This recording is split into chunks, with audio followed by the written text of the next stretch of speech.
like I was in Austin, Texas a few years ago on 6th Street, and then I was trying to hit on this girl, right? And then we were walking and talking. I was hitting on her, and we were having a good time. And then this crazy white girl, she walks up to this street performer with this, I swear, probably a 10-foot snake. It seemed like, bigger around than that, and it was around his shoulders. And she was like, "Let's go." I was like, "Hell no, no!" I jumped behind her. Yes, exactly. Like I'll fight anybody here.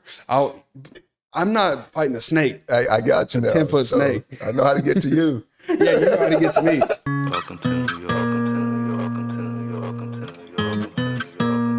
Welcome to New York. Get up, get out of bed, and get going. Everything that we do exclusive. Make sure that it's all inclusive. I was taught make no excuses. As a man, you can't be useless. So when I wanted to become a millionaire, I didn't see millionaires driving piles of shit. I saw millionaires driving Mercedes, BMWs, nice cars. So I followed suit and I did what the millionaires did, and it worked. So I know you were expecting me to say, well, I drove a 94 Camry for 7 years. I didn't. I went out, stepped up to the plate, put my nuts on the line, and signed the line, which was dotted. You could consider it marketing, but at the end of the day, man, number one, I wanted to drive a nice car. I've always liked nice things. I don't like shitty things. Everyone in the world told me not to go above my means. Dude, me going above my means was what triggered my initiative. It's what got me up every day. And when I got in that car and I was driving around feeling like $1 million, I acted like $1 million. When I knew that payment was coming, it made me make one more call, work a little bit harder, go a little bit faster, talk to more people. So that car motivated me to get moving. So there's two forms or two sides to the camp. You got the Dave Ramsey, which again, anything, it's like a diet. Anything can work as long as you make it work. I tend to agree a little bit more with Bradley here. And the reason, Brad, the reason why is I get motivated. Like I'm not the guy who wants to just save $1 million in a savings account. I like to be motivated by now. Am I going and buying a Ferrari? Can I afford one? No. But I'm not going out and buying those types of things, but I drive a very nice Laramie truck. So do you. Just living in a nice place, things like that make you feel good about yourself, that are not necessarily going out and flexing on people. It's not to flex on people. So I don't know if I'm, that extreme with it. Yeah. But the Dave Ramsey camp is save everything. A penny saved, a penny earned. Never spend any of it. Don't buy a vehicle. I think there's both sides, and I think you got to find out which one works best for you. Both of them works good for me. I like to save money too, for nice things that I want to go buy. But my love language is buying stuff, and my family knows that now. So I enjoy buying things. I enjoy working hard to go buy things. I mean, what else am I going to do with my money? I mean, yes, I could save it for retirement. Yes, I do that, but also, I enjoy buying things, and I think that you should pat yourself on the back every now and then and buy yourself something nice. And I think it motivates you to go to work and be able to either buy yourself something or go on a vacation or give back. So I let all that motivate me, man. And, there's a lot of things, but it all ties into people. Yeah. So it all ties into people, and I just want to spend my money on people, man. So I think both. I think you got to do both of them. You got to save a little bit for the future, and you got to spend a little bit too. I think debt motivates you. You know what we say? Hey, you know what we say? Come in, get somebody in a little bit of debt. There you go, get some debt. Get a young kid in who's never really done any significant job, or they're not going to college. A lot of 18, 19, 20-year-olds who come in and just, kind of partying, hanging out with friends. You get them a car payment. You get them to start thinking seriously about life. Yeah. They got to make that $300, $400, $500, $600 a month car payment, whatever, they get. Hey, you got to work to take care of it. Because a lot of people come out of high school with no bills. No bills. You want to work hard, get some debt. It will make you work extremely hard. But you'll enjoy it at the same time, because you'll go get some more debt with the money that you made. It's gratifying. Like I do. If you've never stepped out, if you're like, let's say you're 22, 23, 24, or even 18, 19-year-old, or even 30-year-old guy, girl, and you've never stepped out and taken that leap on your own, and you're kind of scared. I mean, just talk about going from, not being self-sufficient, being at home, and then going and actually going out and not being able to save as much money because you got to pay for your own bills now, right? So if you made $20 an hour, you could save it all if you were, or almost all of it if you were living at home, versus going out, getting into the real world, and then start paying things on your own, getting that self-appreciation, being able to know that I'm doing this for myself. I mean, I forgot who I was talking with at the dealership a couple of days ago, and I think it was one of the younger guys, and was talking about how they bought their own vehicle. I think it was young Cam. Yeah. And he bought his own vehicle. I was like, man, it feels good to know you earned it, huh? Because he went and bought the vehicle. He's been working hard. But yeah, it's just, I'm of that camp. I would rather earn the things and earn my way up. Now, you can't be stupid and blow it all. Just like I went and bought all this dang equipment. I don't want to talk about how much all this cost, but it wasn't cheap. Trust me. It got some change. Huh? It wasn't cheap. Yeah. But I had a vision, and I doing it for multiple reasons. And I have a vision for it, so I went and executed it. I'd rather put it into this and stuff that I can put back in. Yeah. Versus just having it sitting there and not being able to take more advantage of my time. Yes, sir. Right? Yes, sir. And I totally agree with that. And as a kid, I had a lot, but some things that I didn't have, and so I always put in my mind, when I get old enough, I'm just going to work hard to be able to have those things that I couldn't, and more. And I think that you have to find a place in your life where you want to level up. Mm-hmm. You don't want to stay in the same position that you are. Whether it's mentally, physically, or financially, you don't want to stay in that same level. And so I always just try to level up, and that's what drives me, man. To be motivated. Nice things, nice homes, nice clothes, nice cars. Those things drive me. Just to work hard, is because I want to show my level of life. I don't want to show that I'm going down in life. I want to show that I'm moving up in life.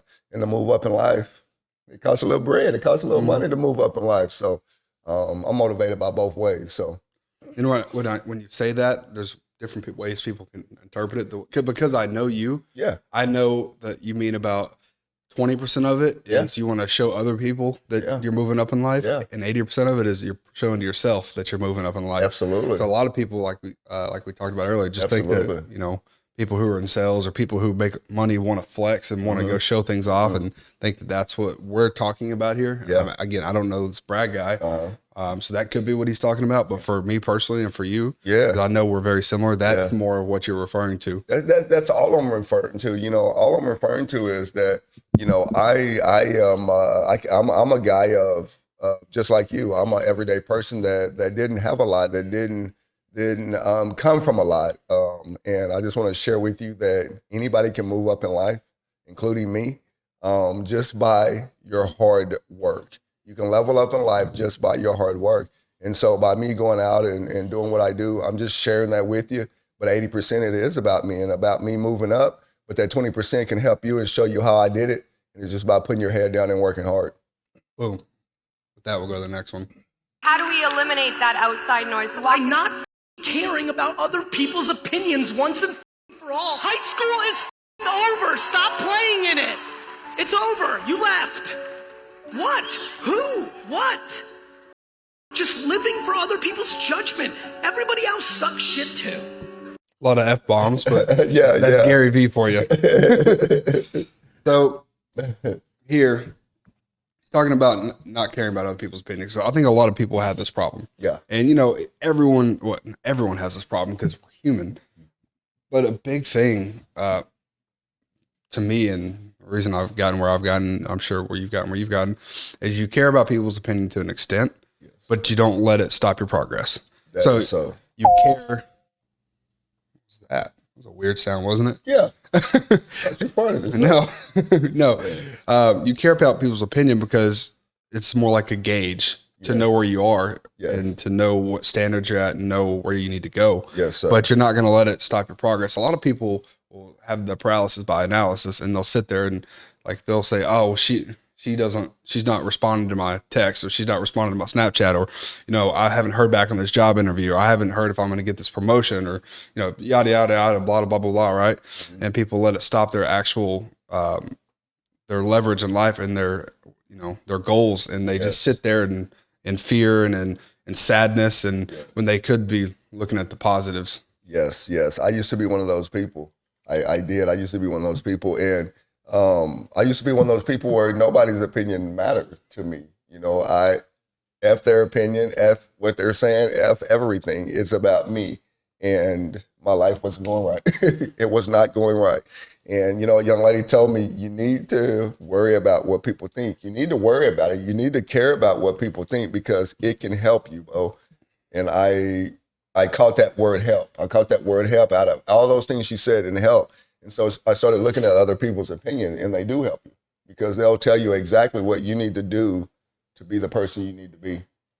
Yeah, you need to value people's opinion, you know, whether they're good or bad. I mean, you can't be good unless you have some bad in your life.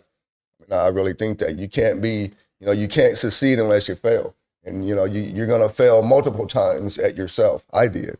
You know, just 2 years ago, Austin, I found myself, you know, and you know, my purpose is to help other people. Well, I had to help myself first, you know, And so by me helping myself, that's opinions from you, opinions from everybody, opinions from God.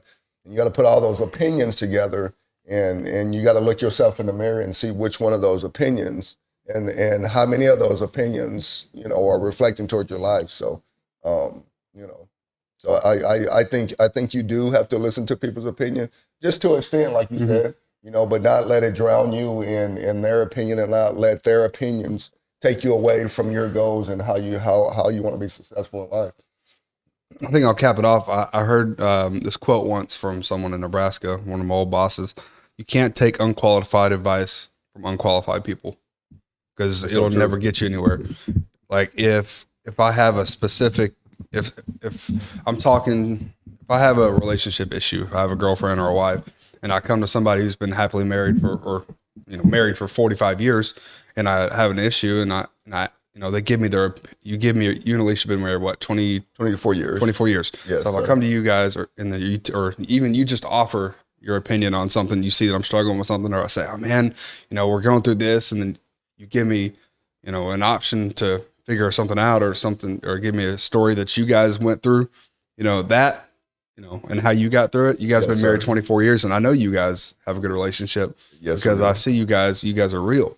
Right. So I know that, okay, you've been married 24 years. So obviously this is worth listening to, right? Oh yeah. It's been real. Versus someone who's been divorced 7 times. Yes, sir. And even then you can still listen to them. Right. But you got to take everything with a grain of salt. So right. You take qualified advice from qualified people and just filter things and, you know, try to learn from everybody, whether they're stupid or whether they're extremely intelligent. You can learn something from everybody. You can learn stuff from stupid people. Amen to that. Yeah. Maybe it's what not to do, but that's it. There you go. You got to know right from wrong. It's a good point, Austin.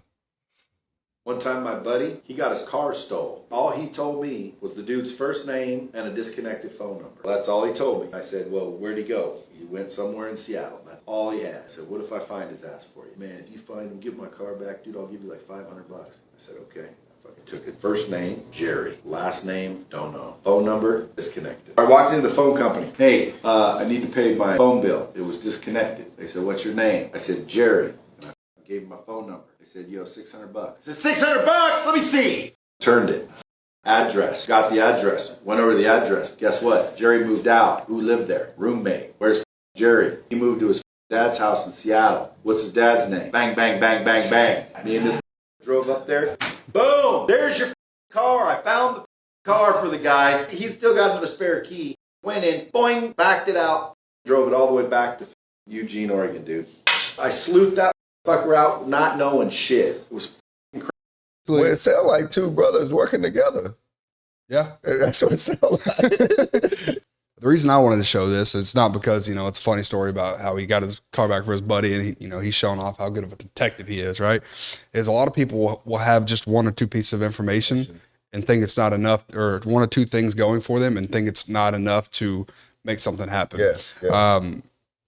You know, it's just a smaller analogy for life where, okay, you might only have a car, right? You may be homeless living in your car. You might have a job, but you might be behind on your rent, but you might, you know, you might be up for a promotion, or you got one or two things going for you, nothing else, right?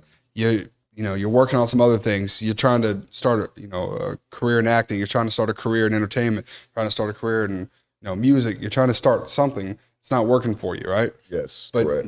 if you have that drive and you have you can take 1, 2 things, 3 things, parlay it into success, into that lightning coming through. Yeah. You can Nice storm coming. woo.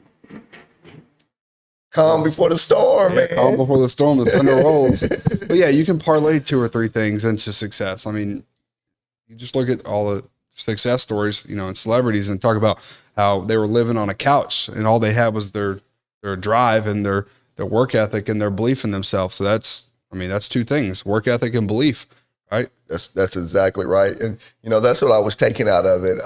Not to that point where you did, but as I listened more to it, I was basically saying that it was pretty easy to find his car. And that's kind of like a dream. That's kind of like a goal. It's pretty easy to find it, but you just have to find it and work smart about finding it. And I think that with that little piece of information that you have, that's a startup to your life. That's the start to your life. There's things in between your life that you have to find out and you have to do, but that's the start of your life. That's that 1 foot that you're stepping forward. And I think you got to take that first step forward. And I think you got to take whatever piece of information you have, whatever information you have in front of you, you got to take it and you got to run with it. And so I think that's great. I think, people have to start thinking that it's not so hard all the time. I think people think that it's super hard to do this, super hard to do that. But I think, you just got to put your head down, take that piece of information, like you said, and rock on with it. So that's very good. Yeah, that's a very good point. Very good point. There's a reason I don't have breakfast with you. There's a reason I don't have lunch with you. And I would not like to have dinner with you, but Sally makes me. I'm not there to bond at dinner, for those of you that have sat around me for the evening meal. But familiarity breeds contempt. Now, for the non-English speakers, first languages, everybody understand what I mean when I say familiarity breeds contempt. The more friendly you get, the less accountable you make people. It's harder to, in this particular case, it's harder to fire your brother than your 5th cousin.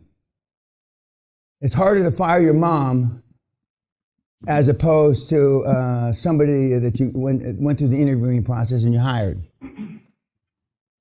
Familiarity breeds contempt. And I'm more or less famous or infamous for our daughter says, Daddy treats everybody the same, like shit. And that's my badge of honor. I'm consistent. I treat everybody the same.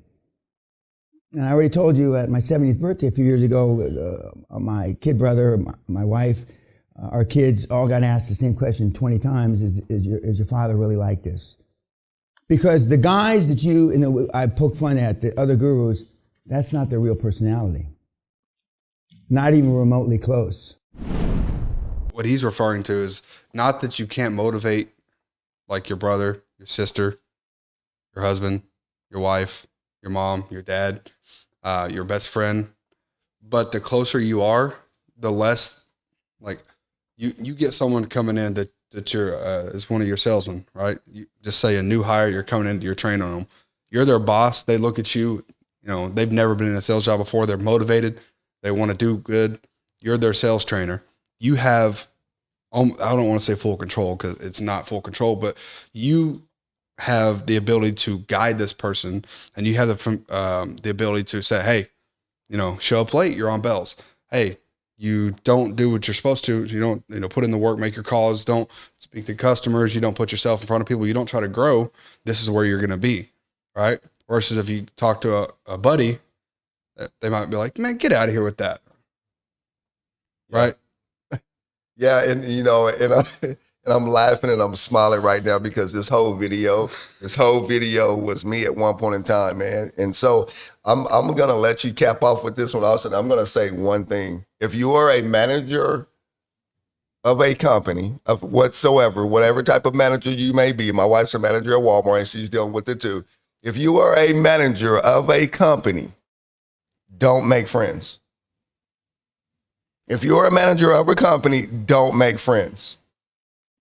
If you hire your friends from high school, your marital friends, your cousins, your kinfolk, don't make friends at work.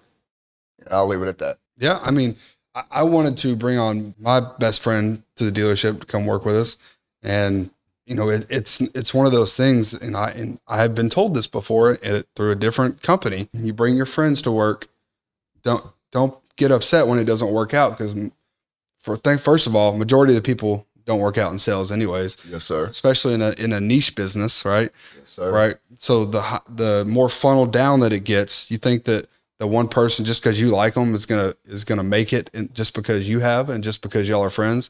It's not the case, right? So when you're trying to hold people accountable, like you try to give your friend advice, they're gonna look at you more as a peer instead of someone that might actually know what they're talking about. So it's hard to, even us, it's hard to take advice from someone who's on the same level as you. That's right. Even sometimes, like, a salesman will tell me something, I'm like, yeah, whatever. And then I go, okay, I'm close to the same age as them. Who's to say they can't help me here? So I still got to catch myself and understand that you got to learn how to take advice from everybody, no matter if they're your friend or not. Again, filter it like we were talking about earlier. Don't make friends at work. Make acquaintances and then go from there, because you make friends before you get their if you make friends before you get their respect as a manager, it's so hard to reverse that and then actually get that respect. That's right. But if you get their respect first and then, you know, get their trust, and then you can sort of become friendly, that you're going to have a much better working relationship versus, man, can you just please, can you just do this, please? Like, I've asked you 10 times. There you go. And then now your boss looking at, why the hell can't you control your people, right? I mean, and that's what happens. That's what it does right there. Also, it makes you frustrated, and now you come out of character. Mm-hmm. You know, it really does. So, you know, again, I mean, that's one thing that I can tell you: don't make friends at work. Just like Austin said, make acquaintances, make associates. Do not make friends. You can be friends after work. Like Dan Pena, he's raw. If you're going to make your kids tough, which they better be if they're going to survive in the world, you can't interfere when they're doing dangerous things carefully. Think about it that specifically. Dangerous things carefully. Yep. That's such a place where kids learn. That is the only place they learn. That's where everyone learns everything. When you're doing dangerous things carefully, man, that's where you learn. And so you interfere with that. You interfere with the process by which your children expand their competence. And it takes courage not to interfere with that. You got to watch those things. It's not about them, it's about you. Yes, that's for sure. That's what you got to ask yourself. Am I taking care of my child, or am I just afraid to be afraid for them? Man, listen here, man. I don't like TikTok. This is the reason I don't like TikTok, because I got grandkids, Austin, and they watch TikTok and they do stuff like this. I don't want to be pulling around some, 9-foot snake. And my granddaughter, this is her all the way makeover. Like, this is her all the way. Snakes and lizards and frogs and turtles and stuff like that. They pick these things up with their hands, bro, and they just go haywire. It's like both of them want to be a zookeeper. Like, for a while, I thought I had a zoo at my house. You know what I'm saying? So, yeah, this is right here is made me come out of my fear. Things like this right here, because my grandkids are there, and I don't want to leave them and run off and leave them by themselves, but I'm like hiding behind the door. So I have to stand there and watch them and protect them. So, yeah, this has made me kind of a zookeeper. He talks about letting your kids do dangerous things carefully. Mm-hmm. So not going and skydiving without a parachute, right? Or not skydiving even, but going outside like we used to do as kids, like, go out and play football, go to a creek, go learn about life, right? You might fall and roll your ankle. You might get a cut on your leg. You might, break your arm. Yeah. But there's things you might go touch that stove by accident. Yeah. Be like, and then learn that, okay, probably better not touch that. Yes. Right. Yeah. You learn to get burned. You learn to figure out, you learn how to overcome things in life. Yeah. And, you can't shelter your kids. You can't shelter yourself. You can't shelter friends and family from everything. You've got to let them learn. Yes. We talked about this with someone in my life, but yeah. You do have to let them learn. And that's the reason I stand there and scared and watch, because, you have to let them learn. My grandkids, I'll let them fall down and they'll start crying, and I will tell them to stop crying. I will literally tell them to stop crying. It's not that bad. because in life, guess what? You're gonna cry more than once. Guess what? In life is gonna, you think it's gonna be bad, but it really isn't that bad. And you gotta have that mindset in those tough times where you gotta think, you know what, life isn't that bad. I have a lot. And guess what? I have that one piece of information that we talked about earlier that I can, you know, take and run with it. So, you know, you got to let your kids get out there and get dirty, man. You got to let them get out there and get in the dust and the grime. And, you know, I raise my kids just like my mama raised me. If you ain't smelling like dirt, don't come in the house. Go out, break a sweat. That's it. Come home tired. Absolutely, absolutely. And you can learn a lot of things from kids, you know, especially at that age. You can learn a lot from them, you know, just like this little girl that's pulling this snake, you know, she's learning patience right now, you know, and she's learning how to be calm right now, you know, she's learning how to be assertive and assertive right now. So you can take something and learn something from everybody. So if you got grandkids or when you get ready to have kids, Austin, don't ask me. I'm just telling you, I'm running. I don't. You're not gonna babysit for me. No, I'm running. No. You know, if you depends on where you live at. If you live like, you know, in the city or not the countryside with snakes and stuff, I'll be all right. Yeah, I'm not a snake guy either. Oh, yeah. A lot of people have a spider phobia. Yeah. Mine's snakes. You from Wilson, bro? How you not like snakes? Well, I mean, I'm not deathly afraid of, but I'm not gonna go play with that thing. And no rattlesnake hunting or nothing like that? No. Oh, me either. I weigh the cost benefit of things. Yeah. What are the pros and what are the cons? There you go. Right, just like skydiving. Okay, what's the best case scenario? I live? Yeah, exactly. I don't see that as a good time. No. Let me go hang out with an anaconda. Yeah. Anaconda, sorry. Yeah. And yeah. And I don't like, I was in Austin, Texas a few years ago on 6th Street, and then I was trying to hit on this girl, right? And then we were walking and talking. I was hitting on her, and we were having a good time. And then this crazy white girl, she walks up to this street performer with this, I swear, probably a 10-foot snake. It seemed like, bigger around the net, and it was around his shoulders. And she was like, "Let's go." I was like, "Hell no, no!" I jumped behind her. Yeah, exactly. Like I'll fight anybody here. I'm not fighting a snake. I got you. 10-foot snake. I know how to get to you. Yeah, you know how to get to me. Well, it's not like I'll pass out like Marcus with spiders. Yeah, or freak out, but I'm not going to be in that vicinity. Yeah, I'm going to walk around. I'm going to walk away. Yeah. I'm getting your numbers not worth away. that. Getting your numbers not worth that. Yeah. Every kid you don't know in school, you should know. People is the game. Especially in high school, everyone's just making fun of each other, trying to be cool, making fun of people that could put them on in 10 years. Everybody who made fun of me made a big mistake. People is the game. People is the game. You know, and for me, everybody's a good person. You know, everybody's a good person deep down inside, and you got to find, you know, you got to find that niche. You got to find that one thing you can learn about somebody. And that's it. I mean, it takes people, man. You know, without people, I mean, what do we got? You know, these two microphones aren't nothing unless people are talking into them. So people are very important, and I think that every person that you meet, take something from them. You know, good or bad, take something from them, man. You know, we're in the people business, and you know, I said all the time, and when I switched my mindset, that's when I really started being successful in the car business, Austin, is because it's not about the car. It's about the people that's buying the car. Mm-hmm. People know what they want to buy. People know how they want to buy. People know and understand the wants and needs of a purchase. People know and understand the sales process. They know everything. They probably know and understand more about the sales process than we do because, you know, they research it and they study it. But we got to know people. You know, and if you get to knowing people, man, you can make a lot of great friends in the business. I have a lot of great family like you and Rocky and, you know, all my guys that I work with. You know, that's the bonus of people. You know, you get to become family with people that you would have never thought you would be a part of their lives. So people are very, very, very important. You know, people is where it's at. You know, I enjoy people. I enjoy watching people, learning from people, and you know, I enjoy being now what I call a people person.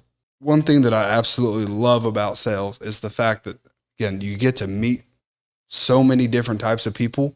Like, just for instance, you know, I have an interest in learning how to code for, you know, some little side projects. And just for me, because that's my brain likes that. I like to do stuff like that. Mm-hmm. You know, I get to, you know, we go in, we start talking to customers, and we ask questions. What do you do? Okay. And you start listening And you start asking questions into what they're, okay, you're a software engineer. Well, okay, what do you do? Like, what kind of projects you work on, right? I've met customers who have intrigued me and I've gotten to know. And then I feel like building a network, if we went in there and we treated them just like someone who's buying a vehicle and not a person that has a life, you'll never learn anything from anybody or be able to connect with anybody or build that nest of people, right? That's correct. Everyone wants to go online to what's that website where everybody goes online and tries to, network on, I forgot what it's called. LinkedIn. People want to go on LinkedIn, but they don't want to link into their community and find out or find the people around them that can, that they can, build an association with, right? Absolutely. And just like the other day, I was able to find out that this guy works on a 3D printing company. Oh, nice. So I have had something since college that I've been wanting to make a model out of. They do 3D printing, like very high quality stuff. I even offered, I was like, oh man, I started talking about kind of what I wanted to do. And most definitely. Said, come by. He said, I bet you I can get you a one printed for free. And I was like, no, I'll pay. He's like, no, don't worry about it. Most definitely. So, all right, you don't get those opportunities unless you get to know people. You don't. That's it. Everyone has lives. I kind of make an analogy to where, okay, besides Alicia, obviously, love of your life, hottest woman in the world, right? In your eyes, no one's better, right? Correct. Let's say you were single, you had a celebrity crush. Who would it be? Jennifer Lopez. Okay, J-Lo. Yeah, J-Lo is my girl. My wife know that. Oh man. Say there's a curtain over here, right? Yeah. Okay, there's a curtain. Your curiosity, right? You're either curious enough to go open the curtain or you'll not, right? If you're not curious enough, you just, I'm going to walk past it. Who cares, right? I'm just going to go to the next room, go on about my business. You might miss out on the fact that Jennifer Lopez is behind that curtain. So you never know what's on the other side of that curtain if you don't ask. And so if you don't start asking people questions, trying to get to know them, you're not going to know that this person, again, whether it's selfishly that you ask these questions, right? To me, sometimes it's a little selfish. I want to get to know people. You never know who might be able to help you. Yeah, that's it. And you never know who you might be able to help. That's right. Right. But if you don't get to know people, if you're still the person who's making fun of people and, not actually taking the time to get to know them or, making an association with them and a friendship with them or a relationship with them to a degree, it doesn't even have to be a big relationship, but to a degree, they're making a good impression, then like you said, the people who made fun of me, that was a big mistake. Because it sounds like he's a little spiteful. Yeah. He doesn't want to work with somebody who used to, be an asshole to him. But I mean, that's kind of my take on it is you never know who you're talking to and you never know who they're going to be. That's right. So that's right. You never know who you're talking to. You never know who they're going to be. And you never know where they're at in life. A lot of people make fun of people is because of where they're in life. A lot of people are acting out in anger in saying these things or doing these things is because of where they're at. They may not be mentally sound in acting out or saying these things to you. And that's a way to find out exactly how you can help that person. I've seen it and I've heard it and I've went back and I've shared with this person and I kept loving this person unconditionally and that helped that person. They came back to me and said, you know what, Bo, I apologize for saying this and that. I was in the wrong. You made me aware of what's happening. And so, again, man, go out and help people. What does God say? God says, love your neighbor as you love yourself. How much do you love yourself? And I think each and every one of us love ourselves so much that we forget about people. Get a few more in. You only have 2 times to make a first impression, right? 1, the way you look. And number 2, when you open your big fucking mouth. So you can tear away all your looks and your dress and you look professional and you open your mouth and you say something stupid. You can act self-confident. Self-confidence is, you could put the word acting. Self-esteem is for real. If I'm in my boxer shorts, and back in the 90s, I used to give a seminar in my boxer shorts sometimes.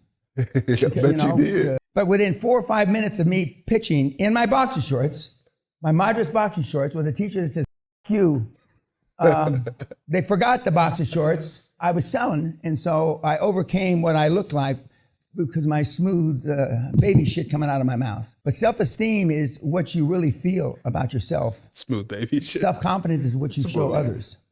If you really have self-belief, you have self-confidence and you have self-esteem. So self-esteem versus self-confidence. Self-confidence is kind of like the fake it till you make it. Self-esteem is knowing what you're about, what you do every day, knowing that you get up at 4:15 and you go work out, knowing that you're at work until 7 o'clock every day. You're there 10 to 12 hours a day, that you're doing things like this to try to better your life. Self-confidence is even if you've got nothing going for you, you put it out into the world that you are, right? So there's two things that don't have to be exclusive, but sometimes they are, depending on where you are in your life. The self-confidence, there was a point where I just was acted like I was confident, but I really was not. Like if you just like push the house of cards, it would crumble. And then there was times where I didn't need self-confidence because I knew my self-esteem. And then, you know, now it's come to a culmination of both, you know, and, you know, still growing obviously, but I've been telling my mom this for like 2-3 years now, that I know it doesn't matter where I go. Like I could get fired. Doesn't matter. I know where I want to go. So I know the passion I have to be successful and to be able to live an amazing life. So that's what drives me. And so that's why sometimes, you know, you can get misconstrued. I can get misconstrued. You can get misconstrued by some people, is because we have that self-worth, that self-esteem, versus just self-confidence to act like you know, that you're extremely confident and you got it all going on. You know, I agree with you totally. I agree with you totally. You know, as a kid, you know, I was really laid back, really quiet. You know, I guess you could say it was self-confidence maybe. I don't really recall if it was self-confidence or not, but you know, me looking back on life, I think that's what it was. But now, you know, being self-confident, you know, in my appearance and the way that I look, that just drives my self-esteem. You know, that just drives my self-esteem because I know where I want to go. I know what my goals are. And, you know, I know how that I can get myself there. So, you know, it's kind of like I'm talking to the guys about, you know, get fired up when you look in the mirror. You know, get fired up when you look in the mirror, because that reflection on the other side is going to tell you about your self-esteem. At some point, you have to fake it to make it a little bit. It's because your emotions get in the way, your attitudes get in the way. So you have to tell yourself, you know what, I'm better than I was. I'm okay. You know, I got a good attitude. I can make it. You know, whether I'm hurting her or not. So I think both of those are a valuable piece of information that you need in your life. I definitely think the creating self-confidence can lead to self-esteem. Like you said, if you go out and you invest you know, to a degree, it doesn't have to be a $200, $300, $500 suit, but if you go invest and you get a pair of shoes, or you get a shirt, or you get a pair of pants or something, you know, or a watch or whatever it is, right? Or a bracelet, you know, anything, or you know, a dress or whatever, like whatever you wear, something that looks nice. If you go and invest in yourself each paycheck or every other paycheck or once a month, and you start, you know, investing into yourself, eventually it is going to, you know, add up and then pay a return, because then you're actually going to, okay, well, I look nice. I've been going to the gym for 6 months. I'm looking better, right? That adds to the self-esteem. So that confidence over time layered up can add to self-esteem and self-worth, and knowing, okay, that I put this in. I think that self-worth comes from your work history, not your resume, but the work that you put in, the 10 years in the gym, the 6 months in the gym, the eating healthy for, you know, the past 3 months, to being off drugs for 6 months, a year. Those things are, I think, are self-worth. Let's bounce back to the first thing he said. The first, you have two first impressions you make: how you look, and then when you open your mouth. Right. So that's why we talk about in the car business and in sales, the first part of the sale is a positive attitude. Right. Someone sees you from a distance, right? Positive attitude, obviously dress the part, positive attitude. And then when you start talking to them, so when you greet somebody, so if you come up, what do you want? How can I help you? Right. You get those people at McDonald's, or, you know, those customer service agents. What do you want? This was some terrible customer service, right? Versus, hey, how you doing? Right. A vastly different impression. You start asking questions, you know, people, and you're not just focused on yourself. You're not me. You're open to having a conversation with somebody and learning about them. That's going to make a huge impression on how they view you. There's a huge impression that made me think of something. and how I started training myself to make first impressions. You know, Alicia and I, we go to Vegas a lot. And so have you ever went up to a homeless person? When you go up to them, they're startled. Sometimes they're a little afraid. Sometimes they're a little scared, not knowing what you're about to do or what you're about to say to them. Going to Vegas, you know, there's a lot of homeless people. And so me going up to them, they're kind of nervous and scared and afraid, right? I don't want them to be nervous and scared and afraid. It's because I'm trying to help them, maybe give them $1, maybe give them a sandwich or a bottle of water, whatever it may be that I'm doing. And so I started thinking about that. Well, what's the first impression of them thinking of me? Nervous, scared, they're afraid of me. What's the impression of them? I'm a bad person, right? And so I started going up to them, sticking out my hand, meeting and greeting them with a positive attitude from a distance to let them know that I'm there to help. That made me started thinking about every first impression that I need to make on everyone, not just a business guy, not just somebody that I meet at work, not just you or somebody off the street. That's everybody. It's because that first impression, again, from people can help that person, can help them. You know, just like the homeless person on the street. Well, he's nice enough to come up to me and give me something. I could maybe get up off my butt, go get a job, and I can start giving people something that could help those people. So, you know, I think the first impression for everybody that you come in contact with will tell exactly who you are, and what you say out of your mouth will determine the real person. If you let people's perception of you dictate your behavior, you will never grow as a person. But if you leave yourself open to experience, despite what others think, then you will learn and grow. We kind of touched on this a little earlier, so we don't have to spend too long on it. Yeah. It just kind of goes back to, like we said, if you let others' words and others' attitude dictate what you do, then you're going to be miserable in life. Now, again, we talked about learning from them, but if you let them dictate what you're talking or what you're doing in your day-to-day life, or you let them worry you, you're just going to be stressed. You're not going to enjoy life. But if you're open to experiences, like he says, just living life and growing, then you're going to be much happier. I might be butchering this, but is happiness expectations minus reality, or reality minus expectations. So yeah, I know I was going to butcher it. So happiness is reality minus expectations.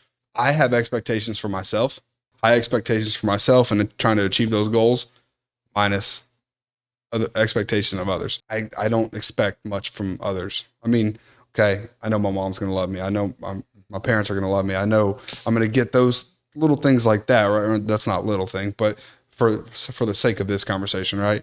I don't expect them to do things for me, right? A lot of people wait around expecting people to do things for them because they think that's a part of what's going to make them happy. Well, if they just do this for me, then we can, if my boyfriend just does, if my girlfriend just, if they would just do this, then you got to make yourself happy, push for your own things in life, and then not worry about whether other people can help you and do things for you.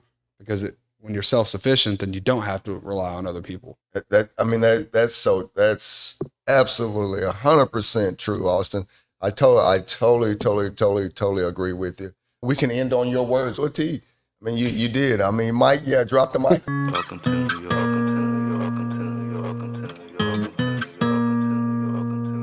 Get out of bed and get going. Everything that we do exclusive. Make sure that it's all inclusive. I was taught make no excuses. As a man, you can't be useless.